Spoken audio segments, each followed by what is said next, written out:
Au Mali, conférence de presse du collectif des victimes des 10, 11, 12 juillet 2020. L'objectif est de dénoncer la lenteur dans les enquêtes. Communiqué de l'armée malienne sur la bavure militaire à Gao, le chef d'état-major général des armées fait la lumière sur la situation. Dans cette édition, nous suivons le portrait d'une franco-malienne vivant à Montpellier. Mesdames et messieurs, bienvenue au journal sur Doliba TV News. Dans le cadre de la célébration de la journée internationale de la petite fille, l'association Moussodev a organisé en partenariat avec la Direction nationale de la promotion de la femme, de l'enfant et de la famille une journée de sensibilisation sur les violences faites aux femmes et filles. El Hadji Malik Guitei. Mettre fin aux violences basées sur le genre VBG, c'est l'un des objectifs que s'est assigné l'association Moussodev. Ainsi, en marge de la journée internationale de la petite fille célébrée le 11 octobre de chaque année, les responsables de l'association ont organisé ce jeudi 14 octobre 2021 une session de discussion autour des violences faites aux femmes et filles. Cette session se déroulera en deux phases. La première phase, ce sera une session d'échange et de discussion autour des violences basées sur le genre de manière générale. Et après cela, nous allons mettre plus l'accent sur l'application 0VBG. Pour prévenir, sensibiliser, dénoncer et surtout assister les personnes victimes de violences basées sur le genre, l'association a conçu en 2018 une application dénommée 0VBG. Qui nous permet d'abord d'être informés sur ce que c'est que les violences basées sur le genre. Parce qu'on entend tout le temps VBG, VBG, mais c'est quoi au juste? Quels sont les types de VBG qu'on a et comment les reconnaître et comment demander de l'assistance. Et la particularité, en tout cas, ou l'un des points forts de cet outil, c'est qu'il est disponible en 3 langues locales, en plus du français, à savoir le Bambara, le Peul et le Soninké, et cela de manière vocale.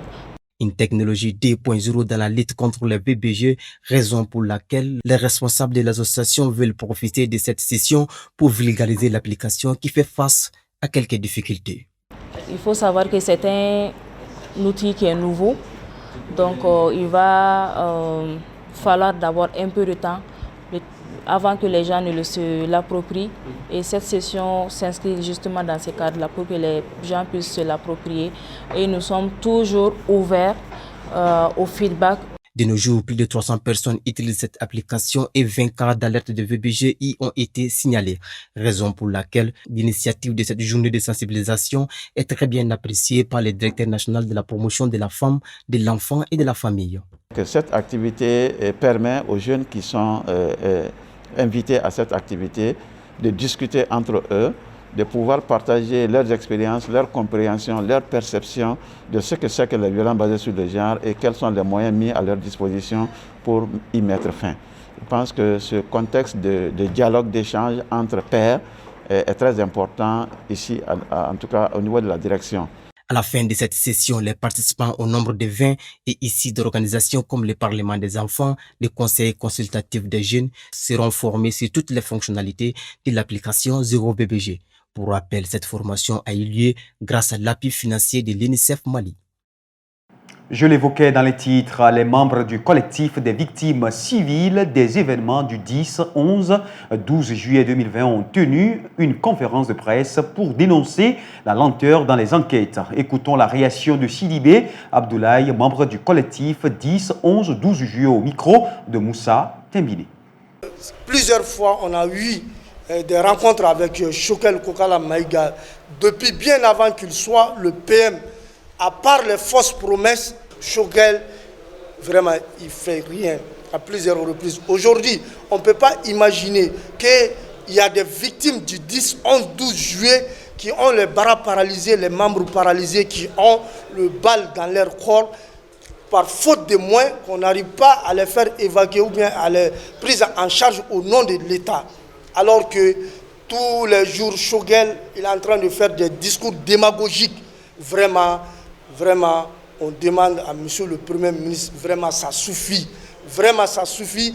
Au nom du collectif, au nom des martyrs, au nom des victimes du 10, 11, 12 juillet, si Choguel n'intervenait pas, si Choguel ne honorait pas ses engagements, nous allons organiser une marche contre Shogel, une manifestation contre Shogel. Parce qu'aujourd'hui, pourquoi Shogel? Parce que c'est Shogel qui est là au nom du M5, c'est Shogel qui est là au nom de la comité stratégique du M5. Raison pour laquelle j'interpelle le premier responsable de l'État, c'est qui?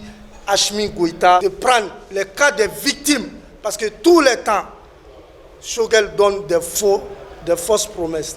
Donc, raison pour laquelle ici j'interpelle le chef de l'État, le premier responsable, Assimi, au lieu de donner des fourrages, c'est bien de donner des fourrages. Mais il faut que aussi les cas des victimes, si vous voyez qu'aujourd'hui, tu es président de la République, c'est grâce à ces martyrs, c'est grâce à ces victimes-là que vous êtes là aujourd'hui. Donc, depuis votre arrivée au pouvoir jusqu'à maintenant, on n'a rien vu, un acte concret au nom des martyrs, au nom des victimes.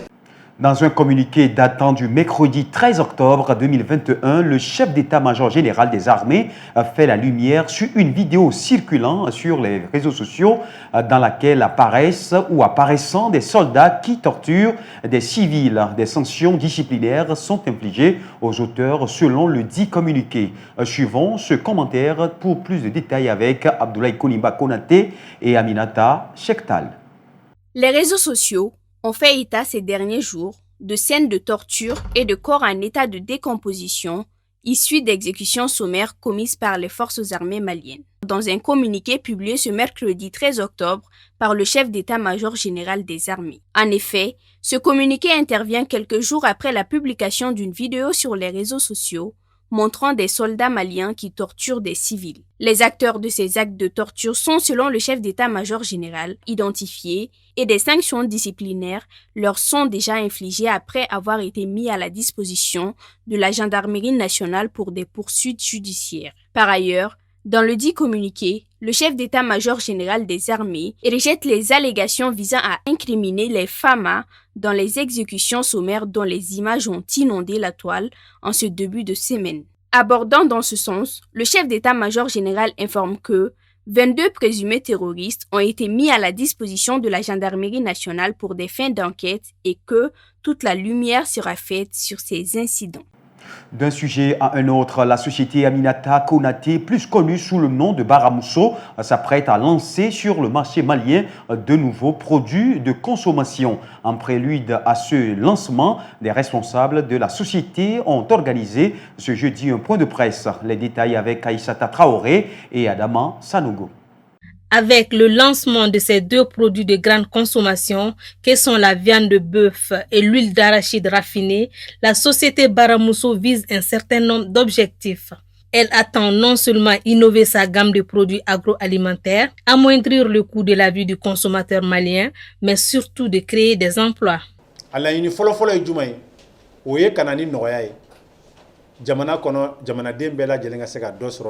Notre premier objectif est de soulager le consommateur en diminuant le prix de la viande. Le kilo de la viande avec os est vendu à 2500 francs et celui de la viande sans os est cédé à 3000 francs. Aussi, des emplois seront créés à travers la boucherie moderne. Parce que bibina ni baradam la boucherie moderne manadamne abina jeune jolli bo sokono sigila. Selon Brahima Doumbia, promoteur de la société Aminata Konaté, ce nouveau concept de boucherie moderne labellisé Baramousso soulagera et fera le bonheur des femmes car la viande sera disponible dans tous les points de vente Baramousso, même en dehors des heures de marché. Pour les femmes qui travaillent avec des heures de descente tardive, elles auront désormais la possibilité d'avoir de la viande de qualité à moindre coût. Soucieux de l'hygiène et de la qualité de ces produits, Sékou Traoré, conseiller général de Baramousso, rassure que la société travaille avec des laboratoires spécialisés qui assurent les contrôles de qualité et certifient que la viande est apte à la consommation. L'amélioration de l'hygiène au niveau de la consommation de la viande, de la base jusqu'au sommet. Donc de deux aussi le prix. Ce sont ces deux aspects qui nous engagent aujourd'hui à ramener justement cette situation. Les nouveaux produits Baramousso seront disponibles dès la fin de cette semaine. Notez enfin que Baramousso est un label implanté au Mali et spécialisé dans la transformation des produits issus du territoire africain. Créé en 2008, Baramousso, c'est plus d'une cinquantaine de produits allant de l'assaisonnement aux produits d'hygiène ainsi que des céréales. Allons à présent à la rencontre de Fatimata Touré, une Française d'origine malienne qui vit à Montpellier et qui travaille pour le bien-être et l'éducation des enfants issus de l'immigration. Mohamed Atayer Alidou est allé à sa rencontre. Suivons. Fatimata Touré est un exemple de dévouement et de courage.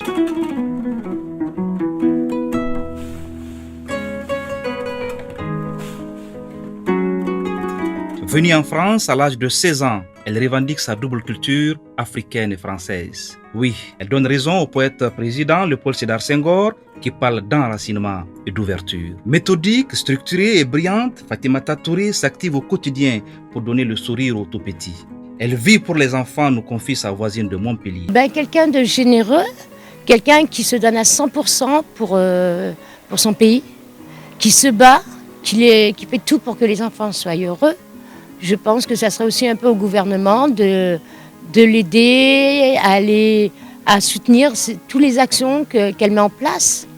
Un enfant, c'est l'avenir.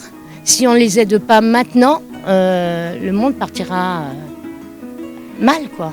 Je suis spécialiste de la petite enfance et j'ai grandi aussi en France.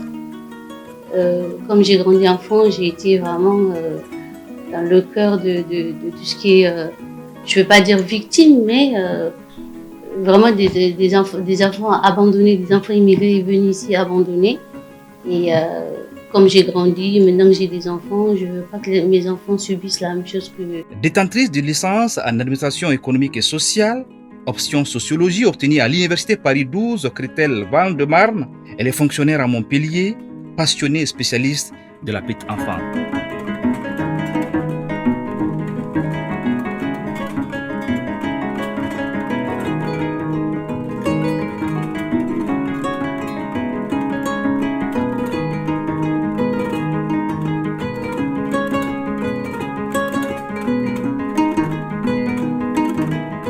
On aide la plupart, c'est les femmes, c'est les mamans qu'on aide à s'occuper de leurs enfants, à une prise en charge psychologique et aussi un accompagnement scolaire.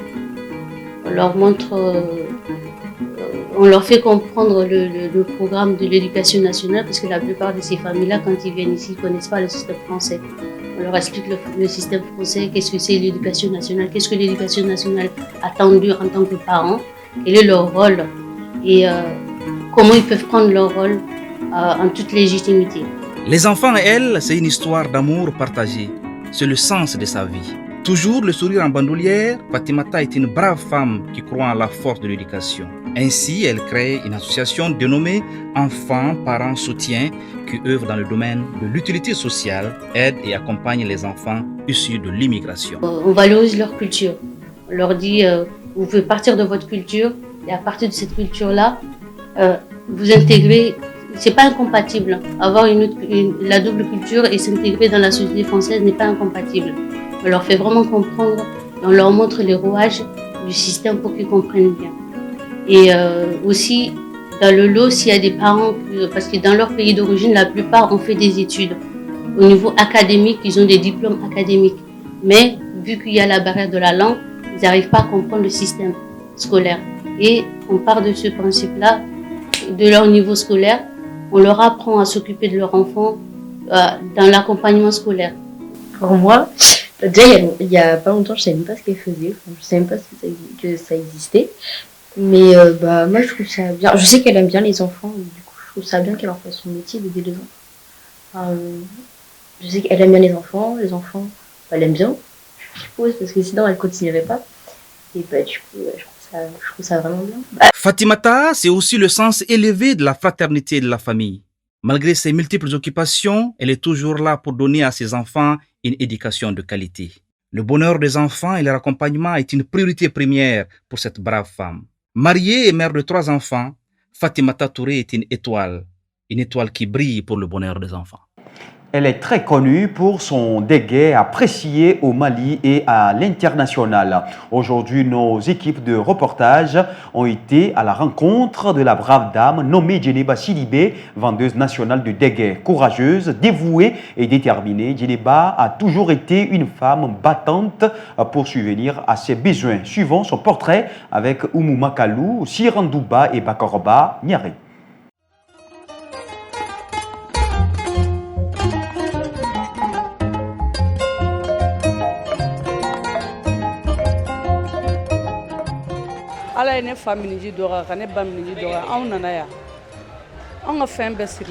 Mon père et ma mère sont décédés.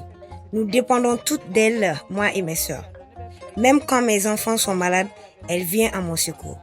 Ça fait 13 ans que je suis avec elle. Même étant mariée, je continue de vendre avec elle.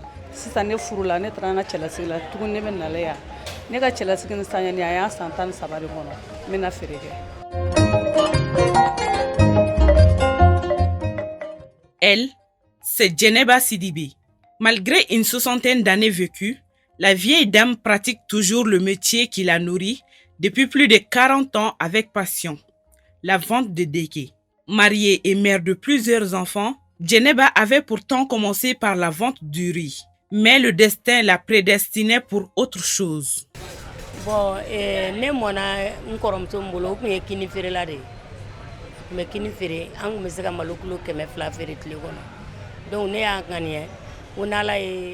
j'ai été élevée par ma grande sœur qui vendait du riz. On pouvait vendre par jour 200 kilos. Depuis lors, j'ai décidé de devenir vendeuse de riz jusqu'à ce que Dieu me donne un mari. J'ai débuté d'abord avec 1 kilo de riz que je transportais sur ma tête. Et Dieu merci, je me suis mariée très tôt à Bamako ici. Mais ma sœur ne voulait plus que je continue à vendre du riz, mais de faire autre chose. Et c'est là que j'ai commencé à vendre du dégué, à 1 kilo, 2 kilos. Mais il y a des jours où ça marche pas et des jours où ça marche. Et je me suis débrouillée comme ça jusqu'à aujourd'hui. La bonne dame reçoit une importante clientèle dans la journée qui apprécie beaucoup la saveur délicieuse de ce dégué. Je viens acheter du dégué avec Djeneba, car c'est très bon. On ne peut pas dire à quel point son dégué est bon. Ce n'est pas une affaire d'une, 2, 3, 4 ans, mais de plusieurs années. Et la clientèle, au lieu de diminuer chaque fois, elle augmente.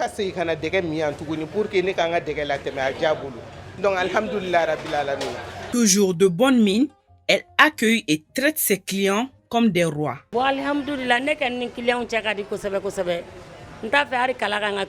Dieu merci, je m'entends bien avec mes clients. Je n'aimerais pas qu'il ait des problèmes, surtout avec mes employés, parce que mes clients sont tout pour moi. Quand on dit vendeuse de dégué, ce sont les clients. Le client est roi. On doit bien les accueillir et prendre soin d'eux. Comme tout travail, Djeneba a eu des moments de difficulté. Mais malgré cela, la vieille dame a su toujours encaisser les coups et en a récolté le prix, car grâce à ce petit métier, Djeneba et son mari ont eu la chance de faire le Hajj. Au début, j'avais certaines facilités car le sac de lait était à 10 000 francs CFA et aujourd'hui c'est à 60 000 francs CFA. La différence est énorme.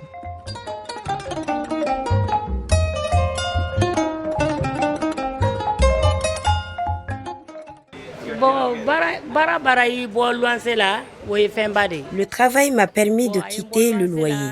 J'arrive à subvenir à mes besoins. C'est une grande chose.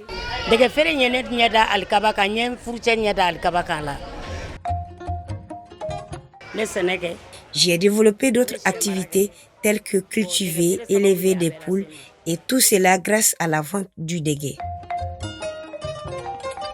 Elle motive les femmes à travailler et à rêver grand, car selon elle, l'homme ne doit pas prendre à lui seul les charges de ménage. Ça ne m'a pas empêché de faire mes tâches dans mon foyer. Je demande aux autres femmes de travailler car de nos jours, le mari ne peut pas prendre toute la famille en charge.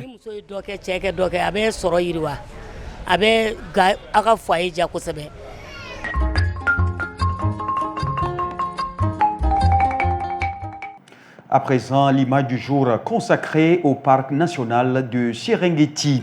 Le parc national de Serengeti au nord de la Tanzanie est le second parc animalier d'Afrique. C'est une réserve à la faune exceptionnelle qui abrite près de 4 millions d'animaux. Le Serengeti est surtout réputé pour ses 2 migrations annuelles de gnous, zèbres et gazelles.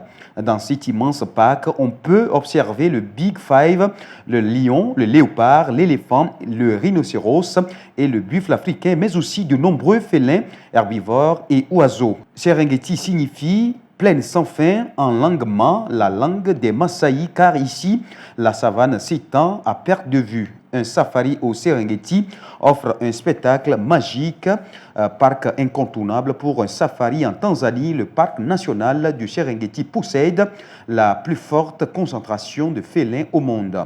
L'étendue du parc servait autrefois de pâturage pour le bétail du peuple Maasai. C'est en 1951 que le parc national du Serengeti fut créé sous l'impulsion d'un zoologiste allemand. Dans le cadre de sa création, le peuple Maasai a été déplacé vers les hautes terres de Ngorongoro. Suivons à présent l'actualité internationale avec Fanta Diarra. Des partisans du Hezbollah et d'Aman se rassemblent devant le palais de justice pour une manifestation afin de demander le remplacement du juge Bitar, à l'endroit où même se regroupent régulièrement les proches des victimes de l'explosion pour demander que l'enquête aboutisse. Le président russe Vladimir Poutine a prévenu que le prix Nobel de la paix remis à son compatriote Dmitry Mutarov, rédacteur en chef d'un journal critique, n'est pas un bouclier. Écoutons le président. Après avoir été distingué, Mutarov s'était interrogé sur les conséquences de ce prix Nobel sur la censure dans son pays. Quelques heures plus tard, les autorités ajoutaient 9 personnes et entités à la liste des agents de l'étranger. Mesdames et messieurs, cette édition s'achève ainsi. Merci à vous de l'avoir suivi. Très bonne suite de nos programmes sur Doliba TV News.